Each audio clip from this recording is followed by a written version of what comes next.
They mostly come at night, my children. Ever wanted to see aliens, but from the perspective of the young child rescued in the classic movie? How things went down at Hadley's Hope? Well, let's enjoy Newt's tale.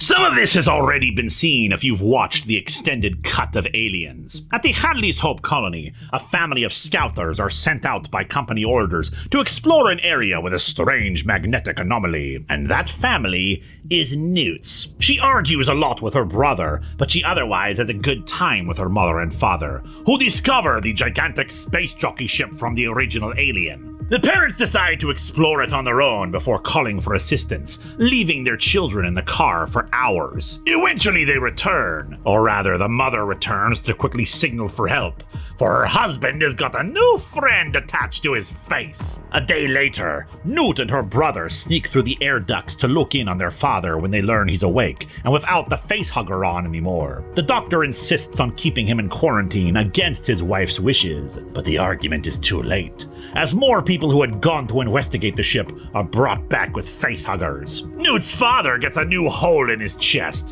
to the traumatizing horror of Newt. Things go badly for the colony soon after, as many families as they can are hurried down to the sublevel storage area, hoping that they can protect people better and hold out until help arrives. And indeed, they know that help is coming. The Marines shall save them all. Yeah, you remember how the colonial Marines arrived in Aliens and saved everyone, right?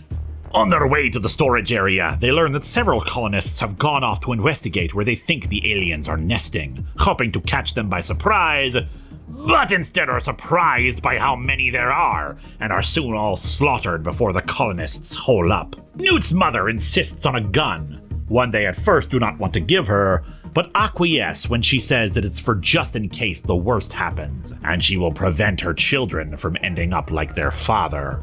Dark. 20 minutes later, though, things go from bad to worse.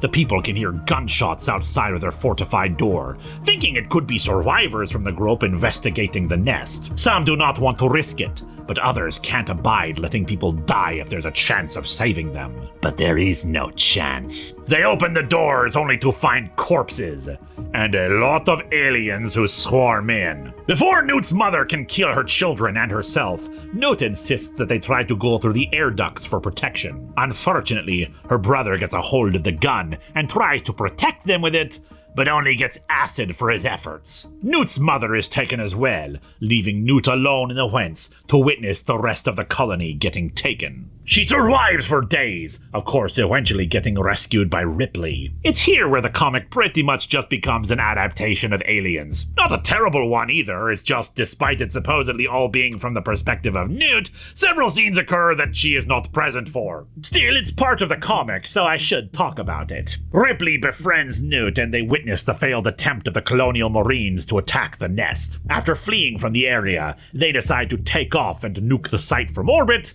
but the aliens get into the shuttle and make it crash. They'll have to survive for 17 days before rescue can come. Ripley discovers that Burke was responsible for sending Newt's family out to investigate the alien ship and starting all this. But they can't worry about that yet.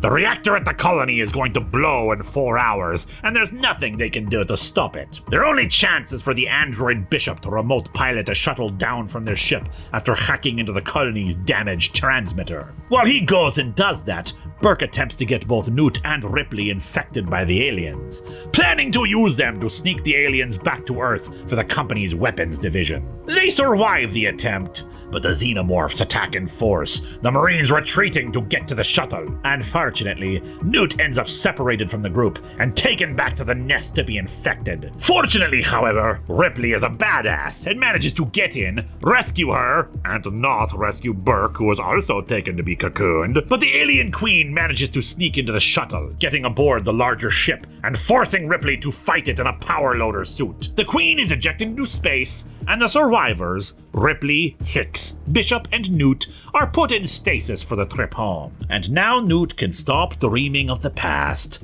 and start dreaming about the future she will never have as a facehugger crawls onto the cryotube. Oh goody! They decided to keep the thing that everybody absolutely hated when Alien 3 came around.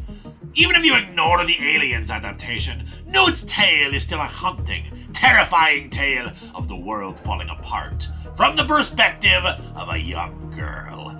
Ah!